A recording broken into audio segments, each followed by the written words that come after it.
오늘 말씀을 전합니다. 이 의라는 단어가 우리가 살고 있는 이 세상에서도 자주 쓰는 단어이고요. 그리고 성경에도 나타나 있는 의라는 단어가 다양하게 등장하게 되는데요. 우리 한번 보겠습니다. 성경에 가장 먼저 나타난 의는 창세기 15장 6절에 등장하는 하나님이 아브라함을 향한 의입니다. 이것을 우리가 이제 네 글자의 한자로 이신칭의라고 얘기를 하는데, 그 이신칭의의 근본은 아브라함이 하나님을 믿으니 그것을 하나님께서 의로 여기셨다, 이렇게 되어 있습니다.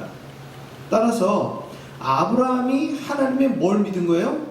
말씀을 믿은 거예요. 그 말씀은 저와 여러분이 알고 있는 성경 전체에 대한 말씀이 아니라 기본적으로 너에게서 후사가 나서 하늘의 별과 같이 또 바다의 모래와 같이, 그래서 아브라함의 생애에 대한 직접적인 하나님의 말씀을 아브라함이 순전하게 그것을 다 어떻게 한 거예요? 다 믿은 거예요. 이 말씀에 대한 믿음은 성경에 등장하는 첫 번째 의로 기록되어져 있다는 것입니다. 그리고 우리가 두 번째, 오늘 본문에서 바울이 인용한 두 번째 텍스트는 하박국 선지자가 하나님께 여러 가지 질문을 할 때에 하나님이 그 달려가면서도 볼 수 있게 큰 서판에다가 쓰라고 이야기를 합니다. 그래서 그 서판에 기록한 내용이 뭐냐? 오직 의인은 믿음으로 말미암아 살리라, 이 구절이에요. 오직 의인은 믿음으로 말미암아 살리라. 그랬을 때에 이 성경의 하박국서에 등장하는 이 의인에 대한 개념은 처음 아브라함이 하나님의 말씀을 믿은 거에서 확장됩니다. 확장됐다라는 뜻은 무엇이냐 하면, 일단 시대적으로 아브라함이 살던 시대로부터 하박국이 선지자 역할을 하는 시기에는 물리적인 시간적인 갭이 있다는 얘기죠. 특별히 하박국이 하나님의 말씀을 선포할 당시에는 아수르를 비롯한 그 고대 근동 지방의 열강들이 무력으로 주변의 약한 나라들을 다 어떻게 할 때요? 다 정복하고 거기에 살고 있었던, 전쟁도 모르고 또 사람들을 죽인다라는 건 생각하지도 못하는 그런 순진한 사람들을 무력으로 다 어떻게 합니까? 살육하고 땅을 정복하고 심지어 사람들을 노예 삼는 그러한 시기들 속에서 과연 하나님이 살아계신다면 이 상황이 어떻게 이렇게 전개가 될 수 있겠습니까? 이 부분에 대한 하박국의 질문이 있었었죠.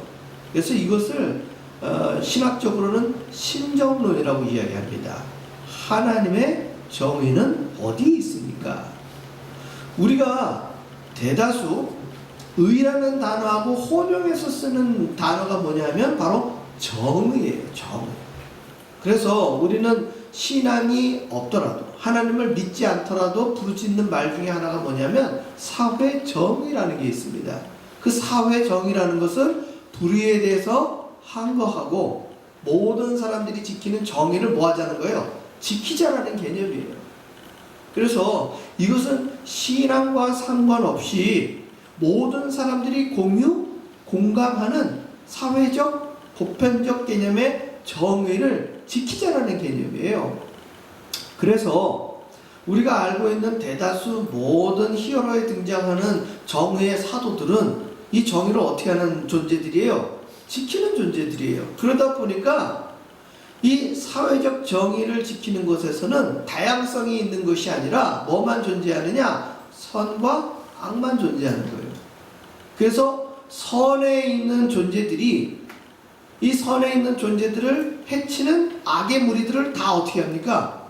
다 무찌르는 거예요.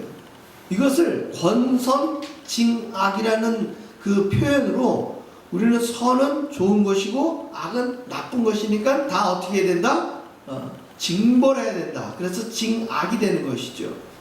그래서 영화나 만화나 전래동화나 다양한 과정들을 통해서 어느 특정 기간 악인들이 득세를 하지만 끄트머리에 가면 항상 어떻게 돼요? 악인이 멸망하는 내용으로. 그래서 미국의 유명한 디즈니 영화들은 대부분 이 권선징악을 대표적으로 나타내는 애니메이션들이에요. 그래서 주인공들은 항상 그 과정이 어떻습니까? 힘들고 어렵잖아요. 누구 때문에? 그 악인들 때문에. 그 무시무시한 악인들이 여러 가지 괴계와 모함으로 이 선인들을 어떻게 합니까? 주인공들을 힘들게 만들잖아요. 그리고 죽음의 문턱까지 갔다가 이제 뭐가 일어납니까? 반전이 일어나죠. 그런데 저와 여러분이 살고 있는 이 인생사에서 인생이 디즈니 만화 같아요. 항상 여러분들의 삶 속에 그 마지막에 되어지면 모든 부분들이 반전이 되어져 가지고 행복한 결말로 나타날까요? 우스갯소리로 디즈니 영화에 등장하는 그 수많은 공주들이 있죠. 백설공주니 무슨 다양한 공주들이 등장을 하는데 그 공주들 나오는 그 내용의 결말은 뭘로 끝나요? 백마탄 왕자와 뭘로 결혼하고 행복하게 잘 살았다고 이야기를 마무리 짓죠. 왜 그럴까요? 실제 그 결혼 생활은 여기 해보시는 분들이 알겠지만 해피엔딩이 아닌 경우들이 많이 있단 말이에요. 거기에 대해서는 애니메이션은 다루지 않는다라는 거예요. 아시는 바와 같이 우리가 결혼 전에 연애하는 감정과 결혼 후에 생활하는 감정들은 우리가 다 각자 다르단 말이에요.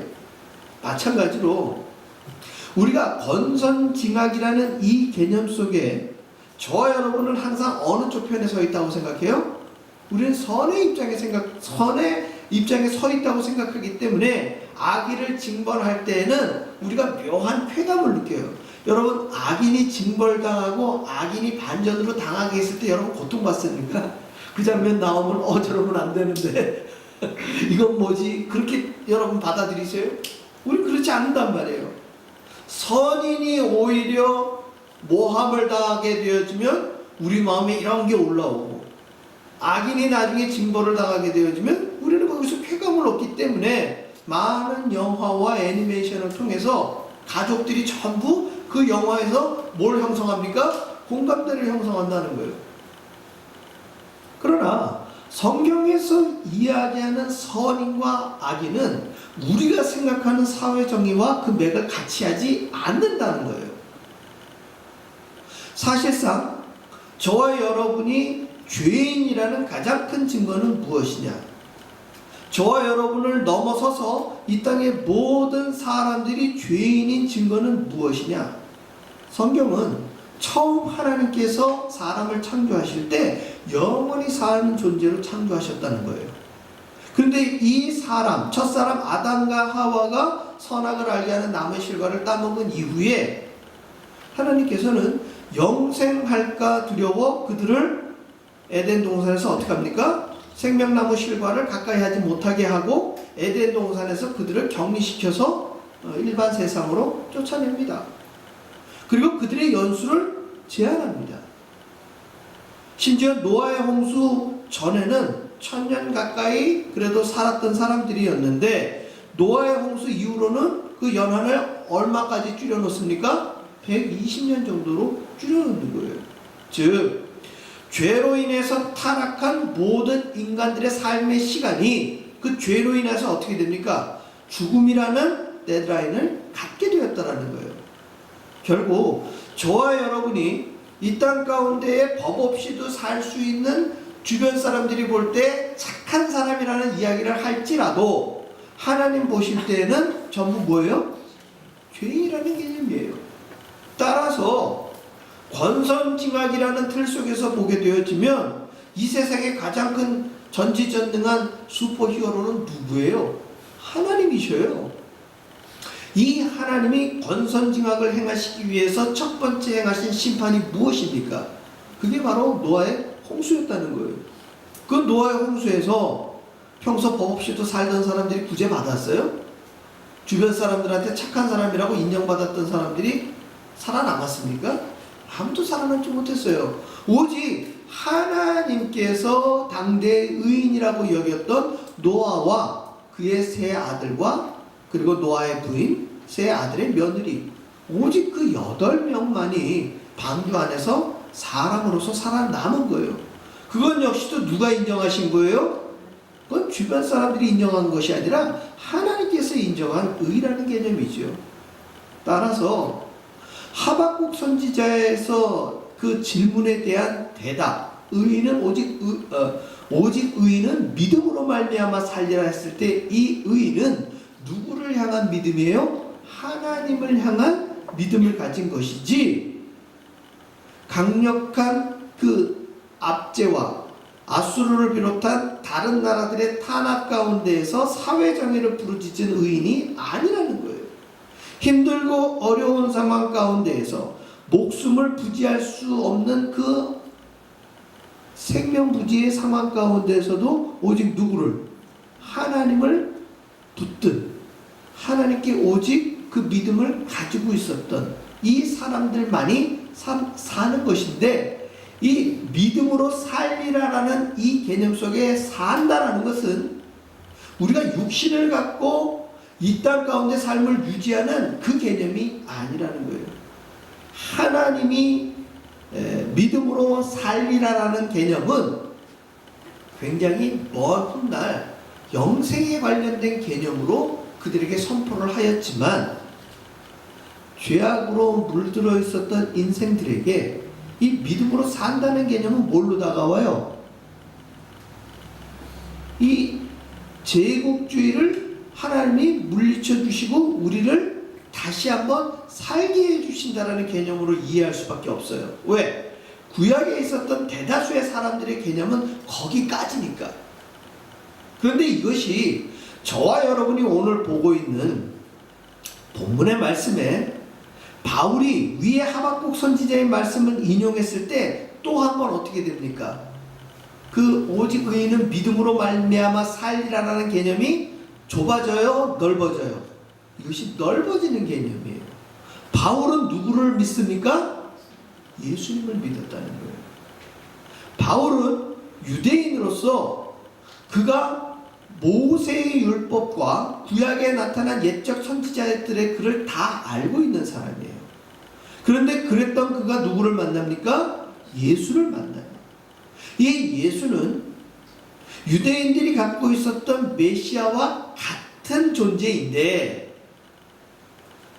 이 같은 존재이면서 유대인들이 갖고 있었던 메시아에 대한 개념은 바울이 지금 오늘 로마서에서 제시하고 있는 복음, 의, 이 개념과는 사뭇 그 범위가 작은 개념이었다라는 거예요. 첫 번째, 유대인들이 가지고 있었던 메시아가 가지고 있는 이 의에 대한 개념은 정치적인 속박에서 벗어나게끔 하는 존재. 그래서 다윗의 아들이라는 표현을 쓰는 이 메시아에 대한 개념에는 다윗 왕 때의 이 권세와 다윗 왕 때의 백성들의 잘 먹고 잘 살았던 경제적인 부분까지가 어떻게 되는 겁니까? 합체되어 있는 부분이에요. 즉 메시아는 이 세상 가운데에서 이스라엘 백성들을 몇 등 국민으로 만드는 거예요? 1등 국민으로 만드는 것이고, 그로 인해서 자기들은 주변 국가보다 어떻게 살아야 돼요? 더 잘 먹고 잘 살게끔 하는 게 누구의 정체성으로 이해하는 거예요? 메시아에 대한 정체성으로 이해하는 거예요. 이것은 비단 이 이스라엘 백성들에게만 국한된 메시아의 개념이 아니라, 오늘날 우리가 예수님을 믿으면서도 그 기복신앙이라고 말하는 그 잘못된 신앙의 기저에 깔려있는 게 바로 그거예요. 예수 믿으면 복 받는다. 어떻게 복 받는다?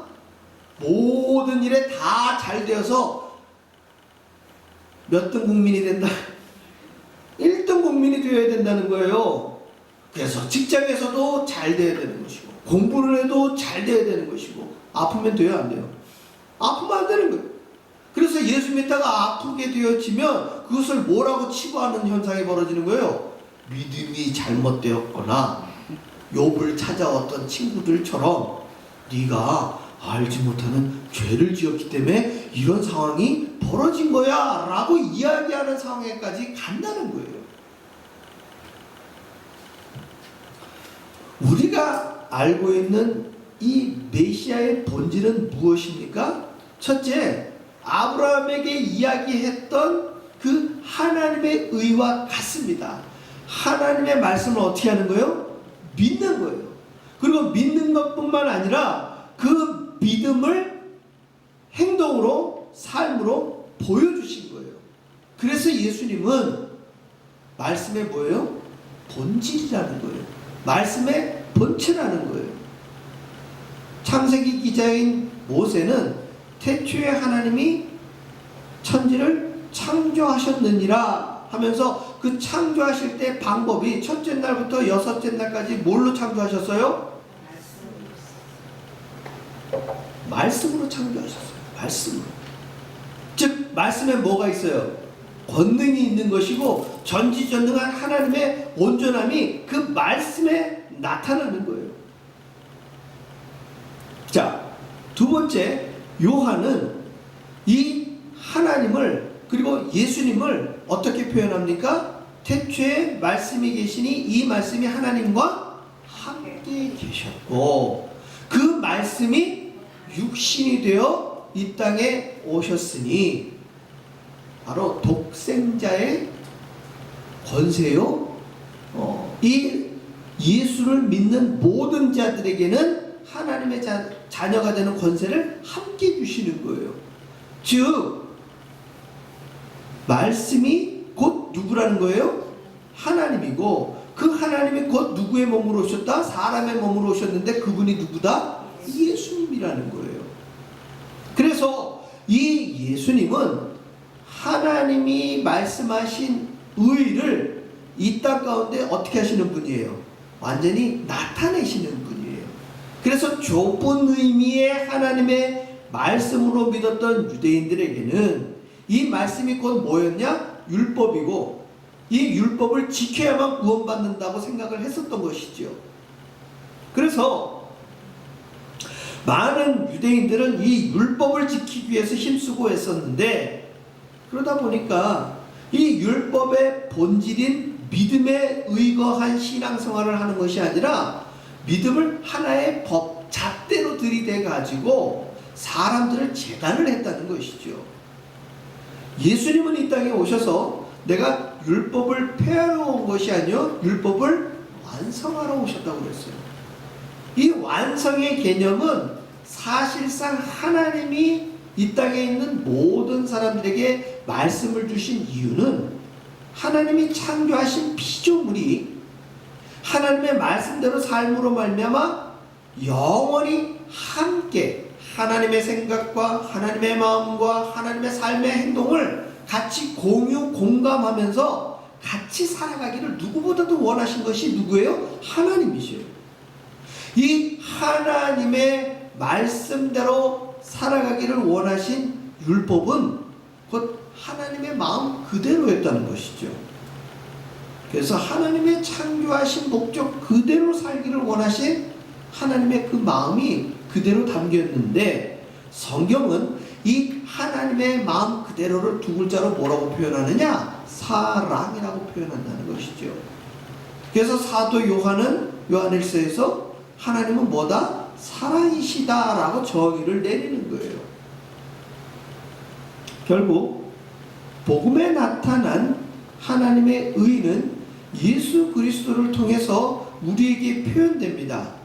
하나님이 세상을 이처럼 사랑하사 독생자를 주셨으니 이는 저를 믿는 자마다 멸망치 않고 영생을 얻게 하려 하심이라는 것입니다. 할렐루야. 그래서 이 복음에는 하나님의 의가 나타나는데 나타난 의의 가장 대표적인 예수 그리스도의 행위는 무엇이었느냐? 첫째는 우리가 십자가의 사랑이라고 이야기할 때 이 사랑이 추상적 개념으로 우리 머릿속에 다가오는데 이것을 실제적인 행위로 드러낸 것이 십자가의 죽으심이에요. 십자가의 죽으심을 우리는 뭐라고 표현하느냐? 그것을 희생이라고 얘기하는 거예요. 그래서 십자가의 죽으심으로 인해서 저와 여러분이 누릴 수 있는 게 뭐예요? 구원이라는 거예요. 예수님의 십자가의 죽으심은 무엇 때문입니까? 저와 여러분의 죄 때문이었다는 거예요. 예수님은 죄가 있었어요? 없었어요? 없으셨다는 거예요.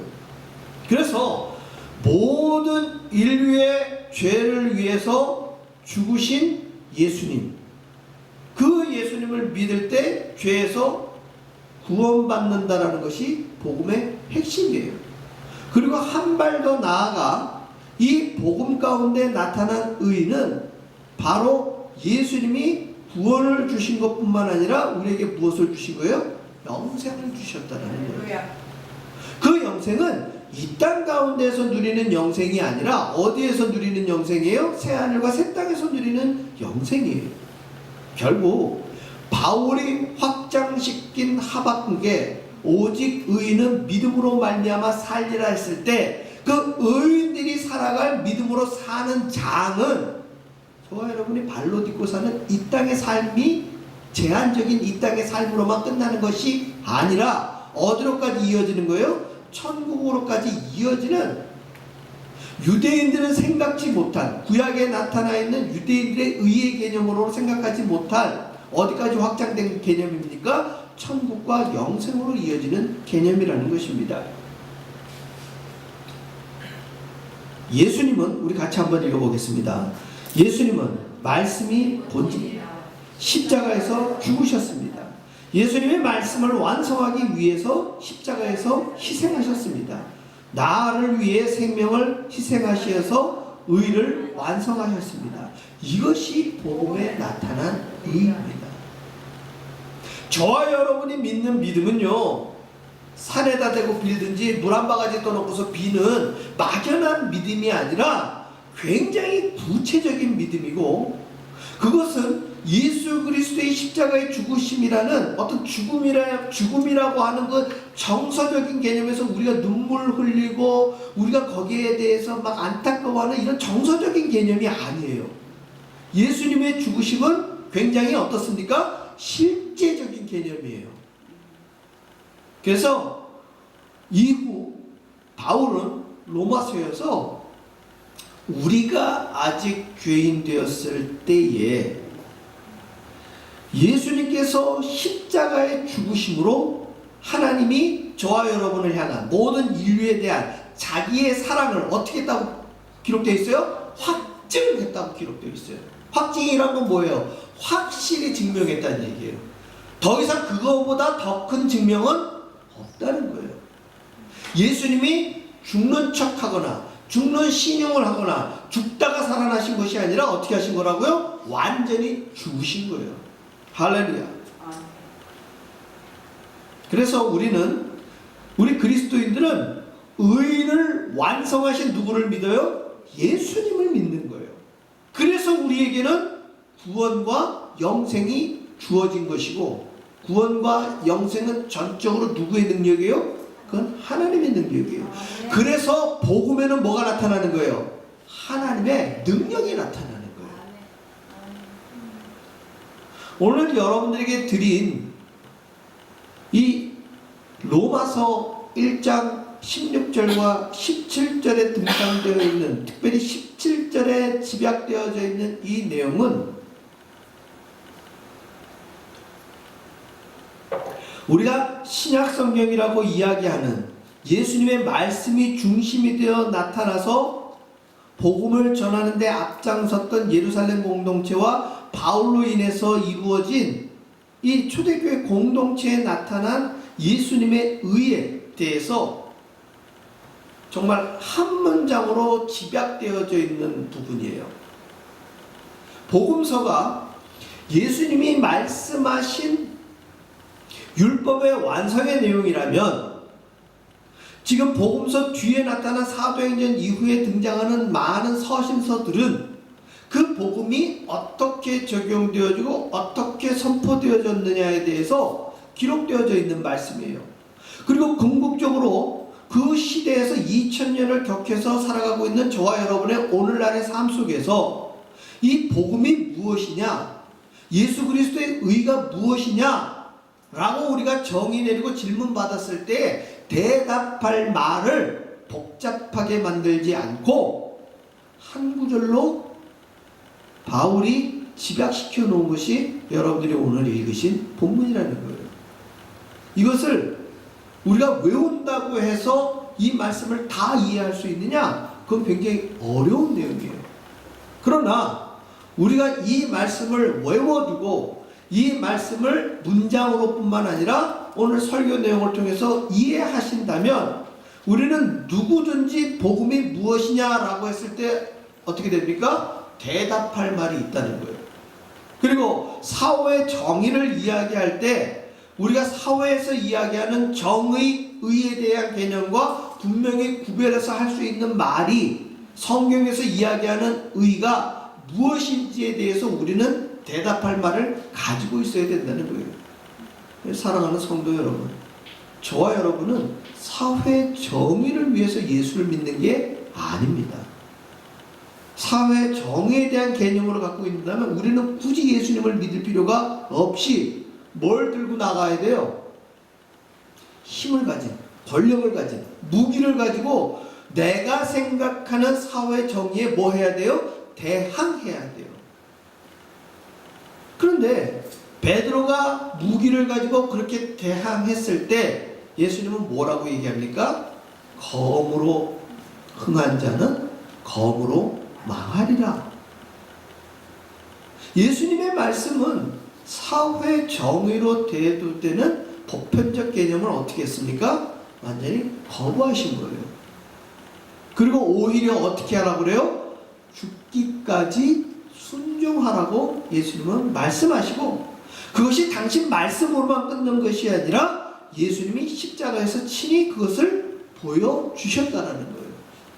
그래서 사도행전에 등장하는 수많은 예수님의 제자들과 예수님의 말씀에 순종했던 사람들은 대부분 어떻게 했습니까? 그 믿음을 지키기 위해서 순교하였다는 것이죠. 오늘날 저와 여러분이 살아가고 있는 이 미국 땅에서, 저와 여러분이 살고 있는 사회 속에서 우리는 믿음을 지키기 위해서 죽음을 불사해야 되는 상황은 아닙니다. 예수님을 믿을 때에 죽음을 앞에 놓고서 신앙을 지켜야 되는 또 다른 어떤 지역에 우리는 살고 있지 않기 때문에 그렇습니다. 그렇게 되다 보니 우리는 이 복음에 나타난 의에 대해서, 또 복음에 나타난 이 의를 지키기 위한 믿음에 대해서 그 무게감을 크게 느끼고 있지 않아요. 그러다 보니까 믿습니까? 라는 이런 질문이 나오면 거의 반사적으로 우리는 뭐라고 대답합니까? 아멘으로 화답을 해요. 물론 그것은 굉장히 중요한 의미의 아멘이에요. 그러나 그 무게를 우리가 겪고 생각하고 이해한다면, 베드로가 디베랴 바닷가에서 네가 나를 사랑하느냐라는 이 질문 속에서 즉각적으로 내가 주를 사랑하는 줄 주께서 아시나이다 라는 이 반복적인 대답이 나오다가도 세 번째 질문할 때에 베드로는 뭘 하게 됩니까? 고민하게 되었다는 거예요.